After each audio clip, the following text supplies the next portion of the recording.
Aloha! Welcome to the Live Ukulele Podcast. If you're just joining for the first time, welcome. On this podcast, we talk all about the different aspects of playing the ukulele, kind of from a more philosophical and mental aspect side of music.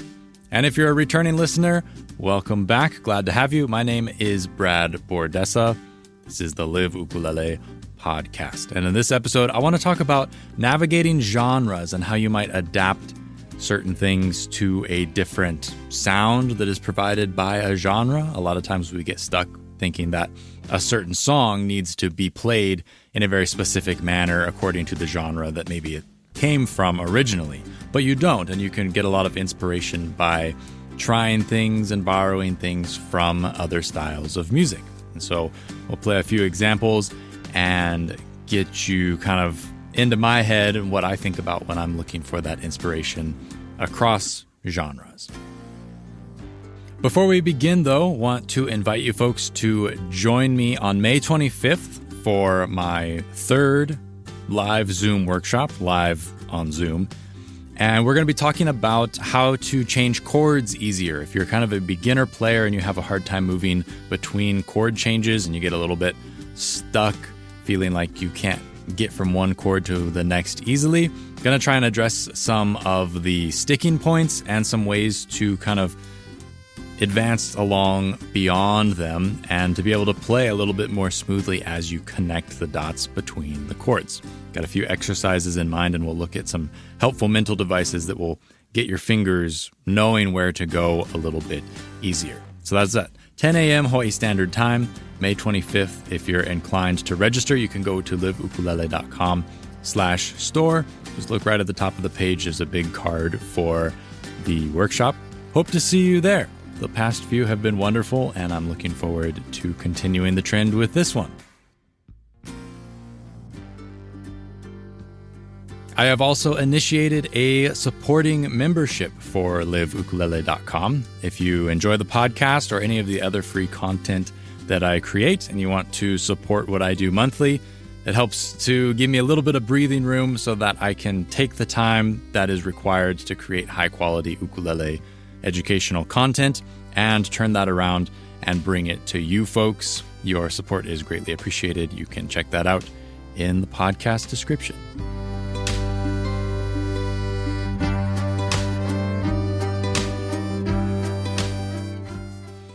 So talking about genres in music, usually you have a very specific sound that comes to mind. Like pop music is what you tend to hear on the radio, or rock music is what you tend to hear when there's more like distorted guitars and banging drums. And blues music is more what you imagine when there's more of a soulful sound and kind of maybe that from that downtrodden lifestyle where sad things have happened to you in the past. You know, super gross generalizations all around there. But each genre has a sound. And that's a really wonderful thing because it allows people to go towards a style of music that they connect with most, that they like the sound of. And you can kind of sink your roots into that style of music, and that can maybe be your home base for music. It's kind of a sound and a place that you return to when you're interpreting other songs or things that might occur outside of that genre. Because if you only stay within one genre, you're limited to a host of songs. However large it might be, you're still limited to only things that are inside that genre already because the arranger or the composer or the performer put them in that place, right? A genre is kind of a conscious choice where you choose, like, I have this song, I wrote this song, here are the chords, here's the melody, here's how I want to present it. Maybe I'm a country artist and that's what I'm comfortable with, so it just kind of comes out country. But if you gave the same song to maybe a hip hop artist, they would take it and completely reinvent the whole thing, and it would be a totally different approach to the same song. And that's a wonderful thing. There's nothing wrong with that. But when the song is delivered to wider audiences on the radio or on a CD or whatever it might be these days, it tends to have kind of a set genre that it has landed in, and that's how we know it as the consumer of that music. Like Bohemian Rhapsody is sort of that rock pop 80s sound. Boom. That's the genre, is like what it is, what it's created as. And whether it spans genres or not, doesn't really matter because that's how it was presented as a recording. What it is what it is. That's the bottom line. But there are many things that you can borrow from other genres to change the song as you present it, right? A lot of times with covers, we try and recreate things perfectly. I know I did this a ton when I was getting started, and I don't worry about it so much anymore because I've learned that trying to cover a song exactly as you know it, exactly as you've heard it, is kind of a recipe for failure and disappointment. Because you're never going to get there. You're not the artist. You don't have their sound.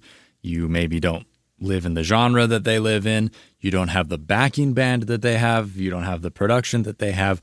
There's so many things along the way that get a commercial song to the point where you're hearing it.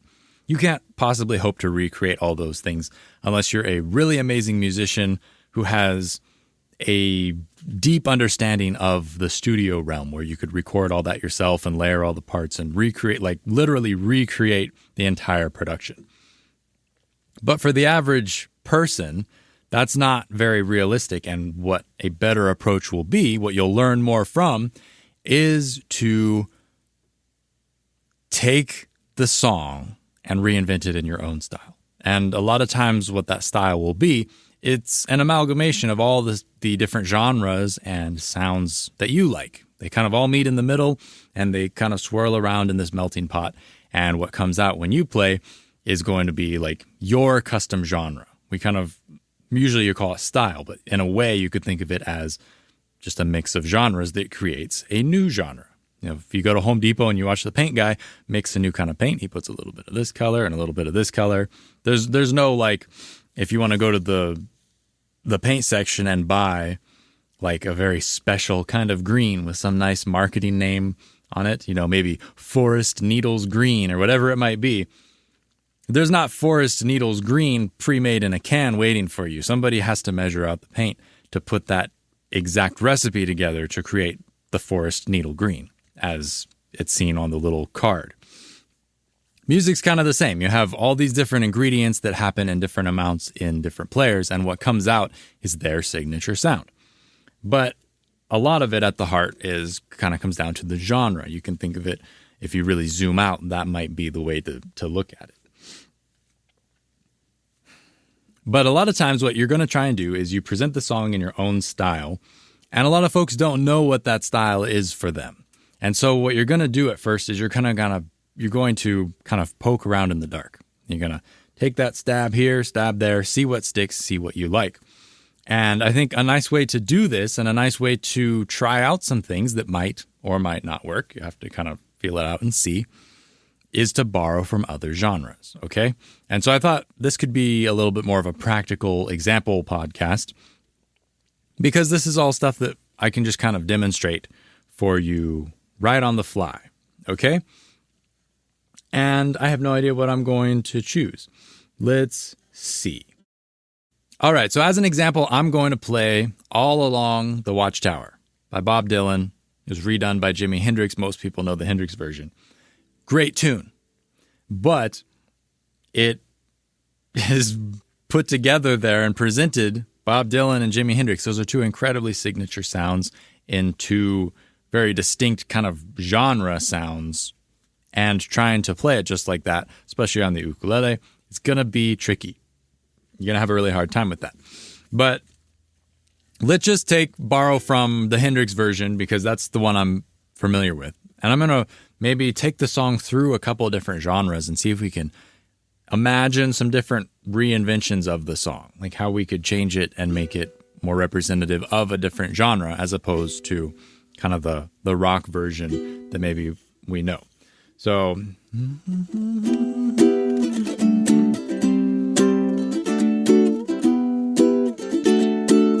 maybe that's like the Hendrix kind of thing. There must be some kind of way out of here, said the Joker to the thief.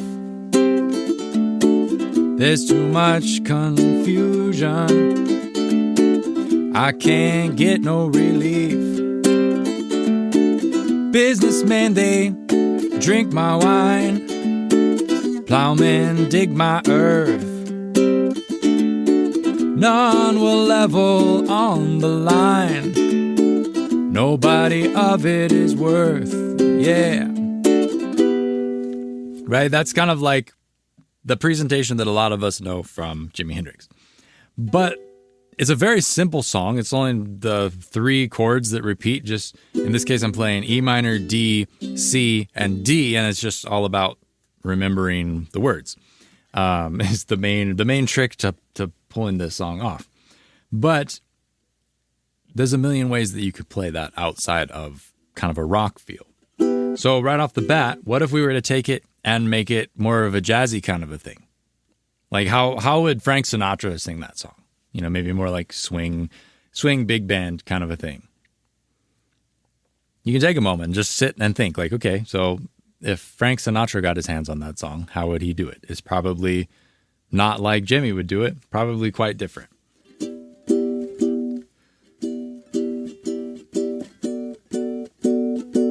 So first thing I'm going to think is like, okay, so what changes with a jazz version? What would be like an obvious thing to change the color of the tune? And I'm thinking right away like, okay, so maybe I'm going to use some more decorated chord shapes. So instead of the plain E minor, maybe I'm playing E minor 7, D6, C6, D6, that kind of a thing, instead of just the plain triad chords.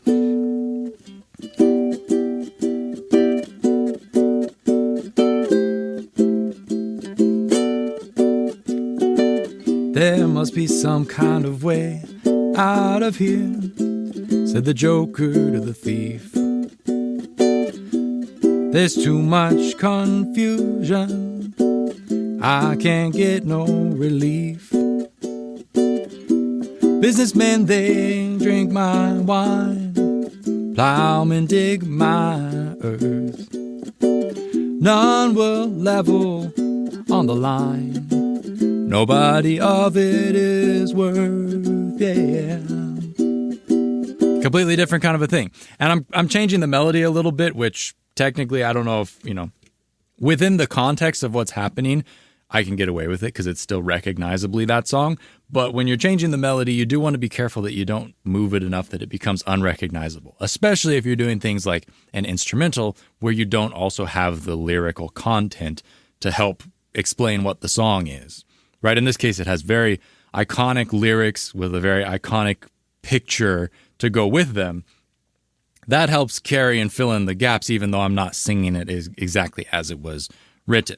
Okay? So that's jazz. We've borrowed kind of a jazz interpretation to meet the rock thing, and now it's completely different. What if I was to make it a reggae song, right? This is classic. Grew up in Hawaii, gotta play the reggae one. So what you're going to end up doing is, okay, so you're probably going to go back to the bare triad chords. You're definitely going to play closed chords so you can get the kind of the bap skank rhythm sound going. But basically it's going to be kind of the same sort of thing, probably.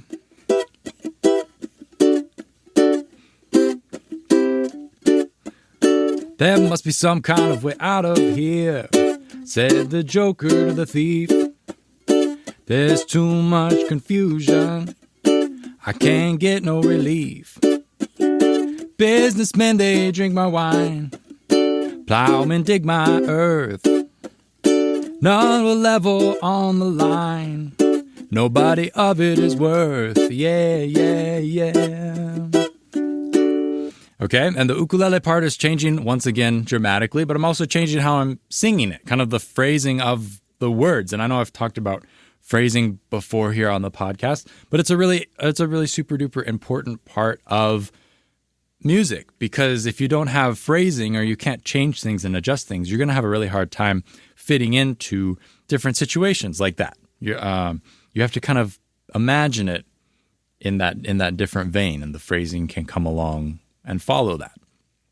So that would be reggae. While we're on the train, maybe we try a country one. This is probably going to be a little bit more maybe in the vein of what Bob Dylan might have put out a long time ago. But if we were to imagine a country kind of thing,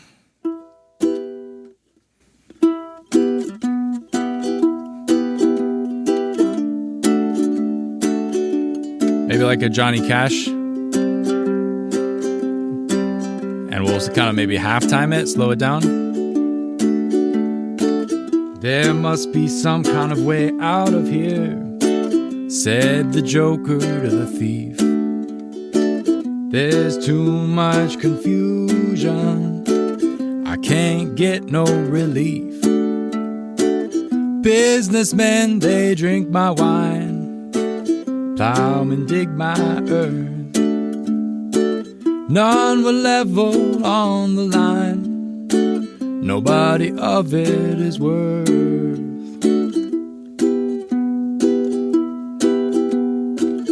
And I apologize, I'm not a country player. If there's any genre that's kind of furthest away from my wheelhouse, it's probably country. But even though I did a poor ripoff sound of Johnny Cash, it got me inspiration towards something new, which is the whole goal here. The goal isn't to show, to play the song in 12 different genres. That's not the idea. The idea is to find an inspiration to bring you closer to an original sound that you like.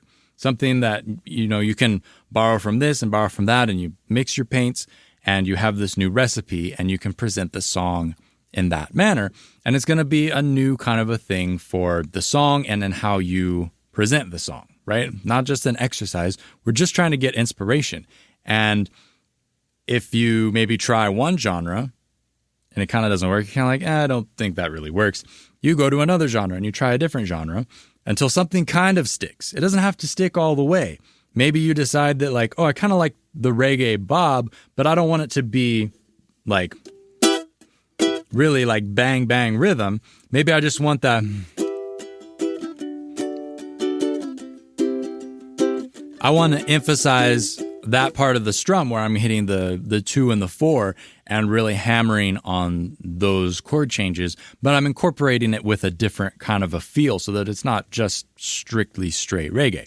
There's a million ways to kind of meet in the middle and find these different interpretations, okay?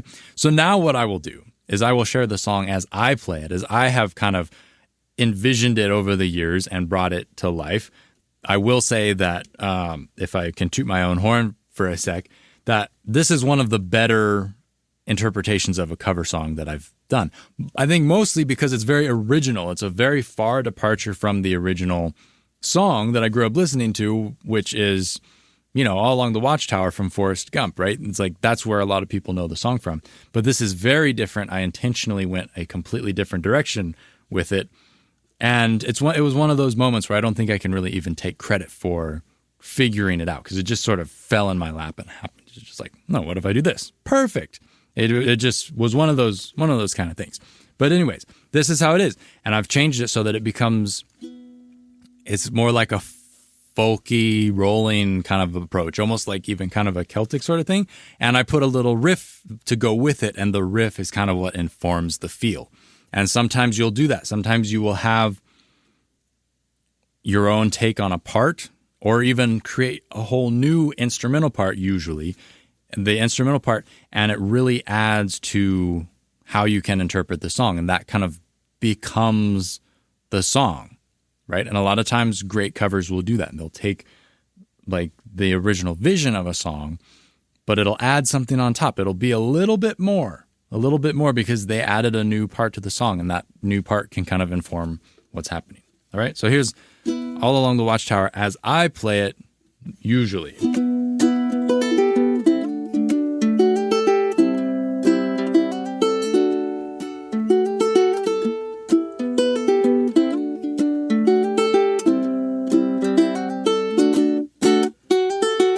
There must be some kind of way out of here, said the joker to the thief. There's too much confusion, I can't get no relief. Businessmen, they drink my wine, plowmen dig my earth. None will level on the line, nobody of it is worth, yeah.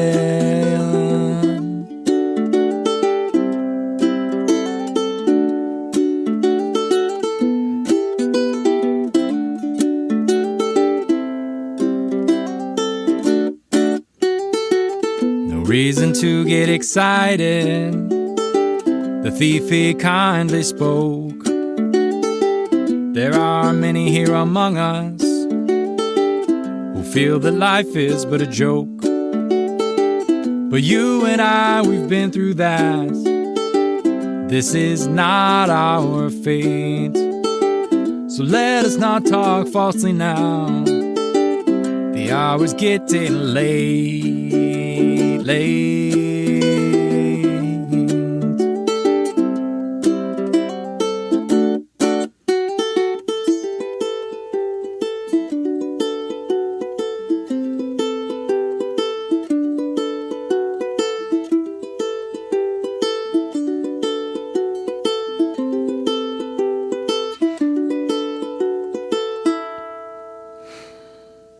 All along the watchtower, the princess held the view, while all the other women came and went, barefoot servants too.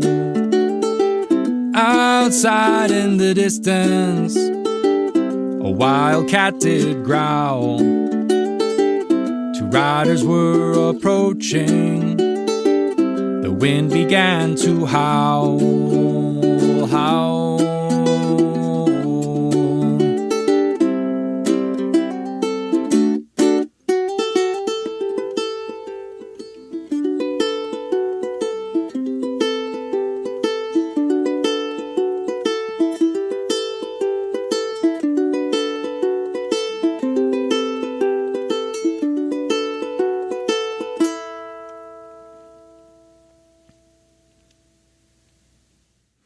And I think that original interpretation has really enabled me to lean into that song over the years and to feel more comfortable playing it than if I was trying to just directly rip off Hendrix or Bob Dylan. By having that kind of curveball approach to the song, it feels, instead of being like just a straight cover, it feels a lot more comfortable to play and to present, and that when I do play it, that I can authentically bring that to my set, to my playing, and it just really helps, I think, with the ability for me to be able to present it and feel comfortable doing so. And I think that that's something that a lot of people miss when they go and they play a song on their ukulele, is they try and play it just like the stock performance that they're used to hearing on the recording. And when they can't match that, then all the anxiety kind of comes in and the insecurities, like, oh, but it doesn't sound like Iz, it doesn't sound like Jake, it doesn't sound like so-and-so. And I think a lot of times the kind of that downside of taking a song for face value, at face value, and playing it, it becomes really apparent what the shortcomings are of that when you try and play a song, because it's just like a hollow imitation of itself. And you're never going to play it as good as what's on the CD. You're just not. That's just a fact of music. And if you try and do that, I think you're always going to end up being disappointed. You're always going to struggle to match that, to capture it and to feel like you're capturing it. It's not necessarily about playing the song, playing that specific performance style. It's about you feeling like you're playing something that is musical and musically interesting. And I think that really original takes on songs, original reinterpretations can really help with that. So next time you're playing through a song, you're learning maybe a new song, think of how you can bring a new genre to the song, to kind of reinvent it for your own repertoire, so that when you take that song and when you play that song, there's going to be a certain amount of, okay, I'm learning the song, I'm learning it like the recording that I'm used to hearing. I'm learning it like that so that I can play it like that as best I can.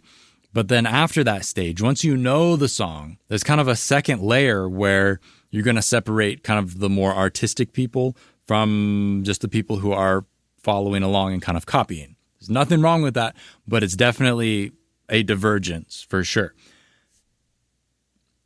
I think it's going to be a lot more rewarding if you can add that second layer and go, okay, what can I do to this to make it more my own, more of my own kind of presentation style? What can I do to tweak the genre so it sounds more appropriate the way that I play it? those are all questions to ask yourself. And then you know, take an unknown amount of time and kind of workshop it and figure out how it is that you're going to actually play this song. A lot of this stuff doesn't happen overnight. I know with my band Kingside, at Kingside 808, you can check us out. I play ukulele in the band, obviously. But with that band, we've been playing together for so long. We've been playing some of these songs for going on 10 years, kind of. I don't even remember how the original recording goes because it's just kind of like what we do with the song. We've changed things. We've adjusted things. We know the song so well that we can just say like, hey, what if we do this in this part? Or what if we go here instead of that? Or what if we change the solo? So instead of the solo being here, the solo goes over here and we change things around and we move things. What if we did that? And because we're not working off of a specific recording, we're working off of our memory and we're working off of how we know the song, I think we're able to go further and we push it even further off of the beaten path. And by the time, you know, a number of years go by, it's not even hardly, it's recognizable because it's like, it's the song, but the way we play it and the instrumentation that we use and the styles that we borrow from, the genres that we kind of tweak things and push things towards, with 4 different diverse backgrounds in the band, we have that really kind of original take. And I think that if you were to ask us, we could point out songs that we feel are covers that are less original and covers that are more original. And I bet, you know, 95% of the time, we would choose the one that feels more authentic to us, that we have adjusted and changed over the years, that feels like instead of it being a cover of a song, it's a Kingside cover of a song. We have made it our own, kind of put our own stamp on it, so that when we do play it, we can believe in it a little bit more. It's like it's our thing as much as it is that other artist's thing that we're borrowing from, right? We joke, we play Love Song by The Cure, and we always joke like, okay, this is our cover of a cover of a cover kind of a thing, because it's come way down the line. A lot of people have played that song, and it's true that we're covering someone else's rendition, so it's already removed. And I think that in a way, you can almost cover yourself. You learn the song, be able to play the song, and then you cover yourself playing the song, if that makes sense, so that you remove yourself one more time from the original performance, so that it becomes that much more original, and you can really adjust things to make it your own. And I think that really helps build fulfillment in music. And it, for me at least, one of the most important things is that it allows me to really believe in the song and to perform it more confidently, as opposed to, oh, do I sound like Jimi Hendrix? Oh, do I sound like Bob Dylan? Am I playing it like them? Like, there's none of that anxiety, because it's just like, this is my own thing. No one's ever expecting it to sound like this. So I'm already kind of like way off. I'm off the hook. There's like, no one's comparing me. They're like, oh, I think I recognize that song. It's like, it's all along the Watchtower, but gee, I never heard anybody play it like this before. They're listening to my rendition because they're interested in what I'm going to do with it, not necessarily because they like the song, because it doesn't sound anything like the CD that they have of, you know, the original Hendrix recording or the Forrest Gump soundtrack or wherever they know that song from. It's its own kind of thing, and that takes a lot of the pressure off and brings a lot of joy back to the music, I think, as a performer. So yeah, borrow from genres, experiment with genres, bring them into songs that you already play. Just because you know a song already, you're comfortable with playing it in a certain style, doesn't mean that that's the way the song has to be forever. You can change it. Even if you've been playing a song for 10 years, you can take that song and reinvent it, and you might find even more joy in that song because it becomes new again, it becomes interesting, and it becomes interesting in the sense that your perception of the song changes completely. It's like a brand new song. So experiment with that, play around with it, and see what you can come up with. I think there's a lot of gold to be found just in this one simple change of just like paying attention to genres and seeing what you can adapt from one to your song, whatever song you're working on at the time. If you need help, go on Wikipedia and say, list of music genres, and there will be more than you ever knew existed, and you can close your eyes and pick something. And even if you don't want to know what it is, imagine what it could sound like, and then try and play to that style. And even if it's not something you like, it's a good musical practice, and you might uncover something that you do like. Because when you do finally settle on something with a song, a style of presentation that you like, it doesn't have to fit in any sort of box. All you're doing is you're just borrowing all of this information that can help create something new. But the new thing doesn't have to feed back into what was borrowed from. It can just be its own new thing. It can be an original new genre, an original new mixture of this much blue paint, this much green paint, this much red paint, and then boom, you have a brand new color that you can put some sort of marketing paint name on. Except it's a song.